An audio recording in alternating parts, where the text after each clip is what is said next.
ঝাঁপি সিরিয়ালের আজকের পর্বে আপনারা দেখতে পাবেন ঝাঁপির শাশুড়িমা বলছে ক্ষীরগঞ্জের লোকেদেরকে কি বলতে হবে সেটা তোর জেঠুর সঙ্গে আমি কথা বলে ঠিক মিটিয়ে নেব, তুই এ বাড়ি থেকে বেরিয়ে যা।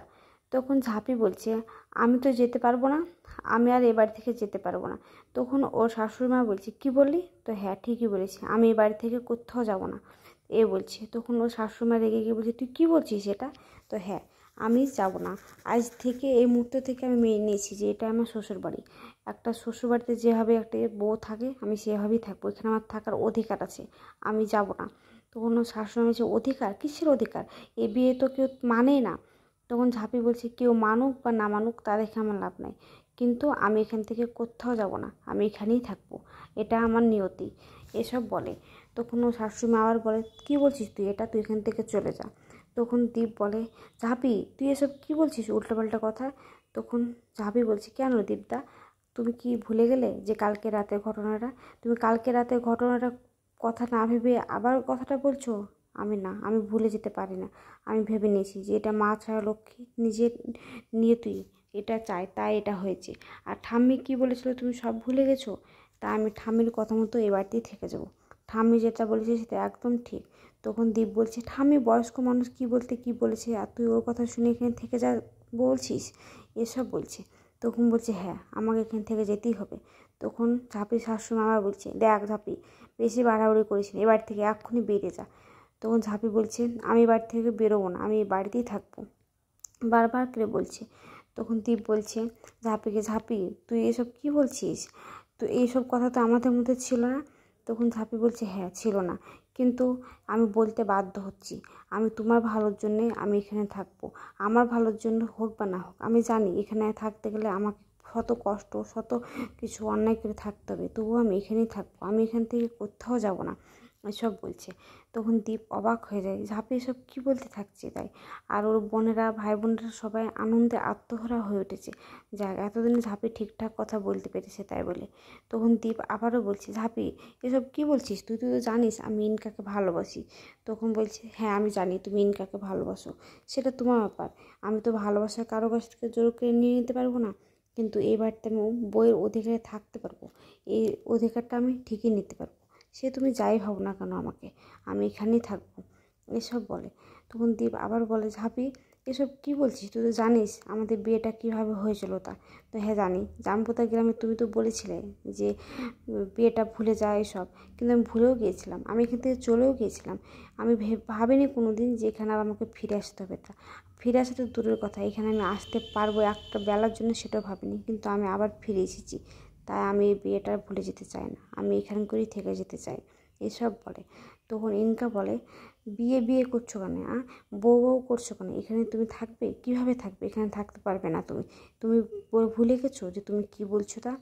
তখন ঝাঁপি বলে তুমি বাইরেকার মানুষ, তুমি বেশি কথা বলবে না, তুমি বাইরেকার মানুষ বাইরের মতোই থাকবে, আর আমি এবারে বউ, আমি কি করব না করবো সেটা আমি ভেবে চিন্তে দেখবো। তখন ইনকা বলছে বিয়ে বিয়ে ভগবানের দোহাই দিয়ে তুমি আর কি না কি বলবে, এ ফালতু ঝপের চপ তো সবাইকে দিও না, কেউ খাবে না। তখন ঝাঁপি বলছে এ ফালতু ঝপের চপ কে খাবে আর কে খাবে না সেটা আমি দেখে নেব, তুমি এই বাড়িতে কেউ তো হও না, তুমি তৃতীয় ব্যক্তি, তৃতীয় ব্যক্তির মতোই থাকবে, তুমি এই বাড়ির সম্বন্ধে কোনো কথা বলবে না, কাকে কি খাবো না খাবো সেটা আমি দেখবো, আমার শ্বশুরবাড়ি এসব বলে। তখন ঝাঁপি বলে যে হ্যাঁ তুমি এই বাড়ি থেকে চলে যেতে পারো। তখন দীপ এসে বলে ঝাঁপিকে ঝাঁপি তুই সব কী বলছিস, তুই ইনকার সঙ্গে এরকমভাবে কথা বলতে পারিস না, তুই জানিস সব কিছু যে ইনকা কেন এবারে থাকে, ইনকার সাথে কী আমার সম্পর্ক। তখন ঝাঁপি বলে হ্যাঁ আমি ইনকাদের সঙ্গে এভাবে কথা বলতে পারি না, কিন্তু ইনকাদিও যখন আমাকে বলে এরকমভাবে যে ঢপের চপ, আমার একটা বিশ্বাসকে যখন ঢপের চপ বানিয়ে দেয় তখন আমি 100 বার বলতে পারি, সেখানে কেউ আমাকে আটকাতে পারে না এসব বলে। তখন দীপ বলে যে তুই কি বলছিস, তোর কি মাথাটা খারাপ হয়ে গেছে? তখন ঝাঁপি বলে যে না এতদিন মাথাটা খারাপ ছিল কিন্তু এখন আর খারাপ নাই, যেটা হচ্ছে সেটা ঠিকই হচ্ছে, তুমি কি ভুলে গেলে কালকে রাতের কথা, আমাদের তুমি এই বিয়েটা মানলে না তবু বিয়েটা হলো, তারপর আমাদের বউ ভাত হলো, সব কিছু হলো, আর আজকে রাতে আমাদের ফুলসজ্জা ছিল, সেখান থেকে তুমি বেরিয়ে চলে গেলে, আর সেখানে গিয়ে কি একটা লরিতে আমাদের ফুলের জন্য ঘর সাজানো ছিল, আর সেখানকার আমরা দুজনে পাশাপাশি শুয়েছিলাম, তারপরেও তুমি কী করে বলছো যে এটা হচ্ছে কি যে এমনি এমনি হচ্ছে, এটাই নিয়তি, এটা মা ছাড়া লোককে চাইছে বলেই হচ্ছে, তুমি এটা কেন বিশ্বাস করছো না? আর তুমি যত তাড়াতাড়ি এটা বিশ্বাস করবে তত তাড়াতাড়ি তোমার জন্য ভালো, আমার জন্য ভালো। আর না বিশ্বাস করলে সেটা দুজনের জন্য খারাপ। এসব বলছে। তখন দীপ বলছে, তুই তো জানিস আমি ইনকাকে ভালোবাসি, তারপরে এইসব কথা কী করে বলছিস? তখন ঝাঁপি বলছে, হ্যাঁ তুমি ইনকাকে ভালোবাসো, এই একটা জিনিসই জোর করে কখনো পাওয়া যায় না। আর হ্যাঁ, আমি অতটা বোকামি মেয়ে না যে আমি জোর করে তোমার ভালোবাসা পাওয়ার জন্য বসে থাকবো। তুমি যাকে ভালোবাসছো তাকে বাসো, যদি আমার কপালে কখনো ভালোবাসা থাকে তাহলে পাবো, আর যদি না থাকে তাহলে আমি পাবো না। কিন্তু আমি তোমাকে ছেড়ে আমি কখনো যেতে পারবো না, আমি এই বাড়িতেই থাকবো। তখন ঝাপদীপ বলছে, তুই এসব কেন বলছিস? তুই এসব বললে যে আমার খারাপ লাগছে, তুই ওটা বুঝতে পারছিস না? তখন ঝাঁপি বলছে, আমাকে বলতেই হবে। তুমি কেন রাগারাগি করছো দীপদা? আমাকে যে থাকতেই হবে এই জায়গাখানে, তুমি বুঝতে পারছো না যে আমি না থাকলে কত বড় বিপদ হতে পারে এ বাড়িতে? এসব বলতে থাকে। তখন দীপ আবারও বলে যে, তুই কেন এসব বলছিস এই কথাটা? তখন ঝাঁপি বলে, হ্যাঁ আমাকে বলতে হবে, কারণ আমি এ বাড়ির বউ, আমাকে এখানেই থাকতে হবে। তখন ওর ভাই বোনেরা বলে, বাহ ঝাঁপি তো দারুণ কথা বলেছে, আমি বলেছিলাম না আজকে ঝাঁপি যেভাবেই হোক না কেন একদম ফাটিয়ে বলে দেবে। এসব বলতে থাকে। তখন চুনি বলে, হ্যাঁ আজকে ঝাঁপি ঠিকই কথাগুলো বলছে, আমার ঝাঁপির জন্য গর্ব হচ্ছে। এসব বলতে থাকছে। তখন ঝাঁপি আবার দীপকে বলছে, দীপদা তুমি চিন্তা করো না, যেটা হবার সেটা ভালোর জন্যই হয়। তুমি একদিন বলবে যে হ্যাঁ সব কিছু ঠিকঠাকই হয়েছে। এসব বলতে থাকে। আর তুমি এভাবে আমাকে বলো না, আমি এই যতবার এইভাবে বলছো ততবার আমার খারাপ লাগছে যে তোমার মুখের ওপর বলছি এই বিয়েটা মেনে নিতেই হবে এসব। তখন দীপ বলছে, হ্যাঁ তুই মানলেও এই বিয়েটা আমি মেনে নিতে পারবো না, তুই কি সেটা বুঝতে পারছিস না? তখন ঝাঁপি বলছে, তুমি না মেনলে না মেনো, কিন্তু আমাকে মেনে নিতেই হবে, আর তোমাকেও মানতে বাধ্য তুমি, কারণ এটা মাছরা লক্ষ্মী আশীর্বাদ। তাই তখন চুন্নি হাততালি দেয় আরও ঝাঁপির কাছে আসে, ঝাঁপিকে বলে, জানিস ঝাঁপি, এতদিন তুই আমার বন্ধু ছিলি, তাই আমার গর্বে মনটা ভরে যাচ্ছিলো, কিন্তু আজ থেকে তুই আমার দাদার স্ত্রী, আমার বৌদি, তাই আজকে বেশি করে আমার গর্বে মনটা ভরে যাচ্ছে।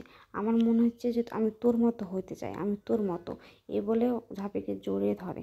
তখন ঝাঁপি আবার দীপের কাছে যায় আর দীপকে বলে, দীপদা তুমি ভুলে যাচ্ছ এসব কথাগুলো।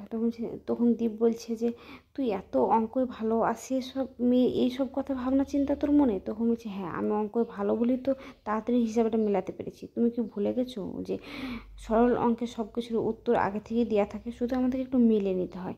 তো এটাও তাই, আমাদের সব কিছু আগে থেকেই করা আছে, শুধু একটু মিলিয়ে নিতে হচ্ছে তাই। এসব বলে। তখন দীপ বলে, তুই যা খুশি তাই কর, আমার কিছু ভালো লাগছে না, বলে সেখান থেকে চলে যায়। তখন দীপের মা ঝাঁপির কাছে আসে, ঝাঁপিকে বকাবকি করার বলে, এসব দোহাই দিয়ে তো কিছু হবে না, তোকে এই বাড়ি থেকে বের করেই ছাড়বো। এসব বলে। তোকে টানতে টানতে আমি বের করে দেবো। তখন ওখানে কাছে আসে আর বলে, বাহ মা বাহ, তুমি টানতে টানতে বের করে দেবে, আর আমি কী করতে আছি? আমি তোমাকে টেনে পেছন থেকে ধরবো, আমি 3 বেলা করে ভাত কি এমনি এমনি খাই? এসব বলে। তখন ওর ভাইকে চন্নিকে বলে, হ্যাঁ দিদিভাই কিন্তু ঠিক বলেছে, দিদিভাই অনেকগুলো করে ভাত খায়। তখন চুন্নি বলে, চুপ কর, এসব কী বলছিস এখন? এসব বলে। তখন তখন এই বলে কে ইনকা বলে, আন্টি তুমি চুপ করো, তোমার সঙ্গে আমার কথা আছে, আমি দেখছি। তাই বলে আমি 2 দিনের মধ্যে ঝাঁপিকে তুড়ি মেরে এখান থেকে ফুটিয়ে দেবো। এসব বলে। তখন ঝাঁপি বলে, হ্যাঁ যদি মাছরা লোককে চায় তাহলে তুমি আমাকে তুড়ি মেরে ফুটিয়ে দেবে, আর যদি মাছরা লোককে চায় তাহলে আমি তোমাকে তুড়ি মেরে ফুটিয়ে দেবো। তখন কে কাকে তাড়ায় সে তখন দেখা যাবে। এসব বলে ওখান থেকে চলে যায়। তখন চুনি বলে যে, দিদি ভাই দেখলি ঝাঁপি কত সুন্দর করে আজকে বলে চলে গেল। এসব বলে। তখন চুন্নিকে আর ঝাঁপি কাঁসাইকে ওর মা বকতে থাকে, বকতে চলে যায়। আর বলে, দেখলি ওই মেয়েটা চলে গেলো, মন বলছে কি দি পেছন থেকে বাড়ি। ওই বলে কাঁসাই পেছন যেতে গেলে চুন্নি ধরে ফেলে আর বলে, দিদি ভাই চুপ কর তো, এসব কি? তখন কাঁসাই বলে যে কী যে হবে, যে ওর বাবার সঙ্গে এত মিল ছিল তাও ঝাঁপিকে মেনে নিতে পারছে না মা, আর আমাকে কিভাবে যে মেনে নেবে। তখন চুন্নি বলে, কি বলে দিদি ভাই? তখন বলে, না না কিছু না, আমার ঘুম পাচ্ছে, বলে চলে যেতে গেলেও ঘুম পাচ্ছে, সত্যিটা বলে যা, কী বলছিস? তলে কি কোনো ঘাপলা মারছিস নাকি? তখন সে, ভাট বকিস না, এক ঠাসে চড় মারবো, বলে মারতে গিয়ে ওখান থেকে সে চলে যায়। অন্যদিকে দেখা যায় দীপ ঘরে একা একা বসে আছে। ঠিক তখন ঝাঁপি সেখানে যায় আর দরজার বাইরে থেকে দীপকে বলে, দীপদা আসবো? তখন দীপ বলে, আমার মনের ভিতরেই তো জোর করে বসে আছিস, তারপর আবার এখন বাইরে থেকে আসবো তা বলছিস, না বললি বা কী হয়? তখন ঝাঁপি বলে, না জোর করে বসে না, এটা আমার অধিকার, তাই আমি আসি তোমার বাড়িতে। তখন বলে, আমার একটা কথা ছিল তোমার সাথে, খুব ইম্পর্টেন্ট। তখন বলে, পরে বলবো, পরে শুনবো যা। তখন বলে যে, না আমার এখনই বলার ছিল, আমি কি আসবো একবার? তো ঠিক আছে ভেতরে আয়, বলে সেখানে যায় আর বলে, তুমি তো জানো আমার বাবার 1 কোটি টাকা দেনা আছে, ইনকাদি দিয়ে দেবো বললো, তারপর আবার দেবো না তাই বলছে। এখন আমি কী করে শোধ করবো তুমি বলো? একমাত্র তোমাদের কোম্পানির জবটাই আমার সব থেকে প্রবলেম সলভ করতে পারে। তবে আজকের পর থেকে কি তুমি আমাকে ওই জবটা দিবে? তখন দীপ বলে, তুই তো জানিস যে বাড়ির কাজ আর বাইরের কাজের সাথে আমি গুলে ফেলি না কখনো, 2 জায়গায় 2 রকম।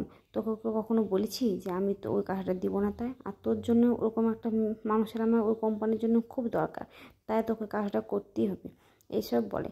তখন ঝাঁপি বলে, হ্যাঁ ঠিক আছে। তখন দীপ বলে, কিন্তু আজকের পর থেকে তুই আমার সাথে যে ব্যবহারটা করলি, তোর প্রতি যে ভরসাটা ছিল সে ভরসাটা হারিয়ে গেল। তখন ঝাঁপি বলে, আমার এত কষ্ট দিলে তাও আমার কিছু মনে হয় না, কিন্তু তুমি যে বললে আজকের পর থেকে আমার প্রতি তোমার ভরসাটা হারিয়ে গেল, আমার খুব কষ্ট হচ্ছে, বিশেষ করে দীপটা, কিন্তু আমার কিছু করার নাই খুব, এসব বলতে থাকে। অন্যদিন তারপরের দিন দেখা যায় ঝাঁপি সিঁড়িতে দৌড়ে ধীরে নামে আর বলে, ওরা কি চলে গেছে দীপদা আর ইনকাদি, আমার তো অনেক দেরি হয়ে গেছে বলে সেখান থেকে দৌড়ে বেরোতে গেলে ঘর মোছার পানিতে স্লিপ করে পড়ে যেতে যায়। আর দীপ সেখানে দৌড়ে গিয়ে ঝাঁপিকে ধরে নেয়, আর ঝাঁপি আর দীপ দুজনের দিকে তাকায়, আর সেখানে ইনকাও চলে আসে। আজকের এপিসোডটা কেমন হয়েছে ভালো লাগলে আপনারা কমেন্ট করবেন, শেয়ার করবেন।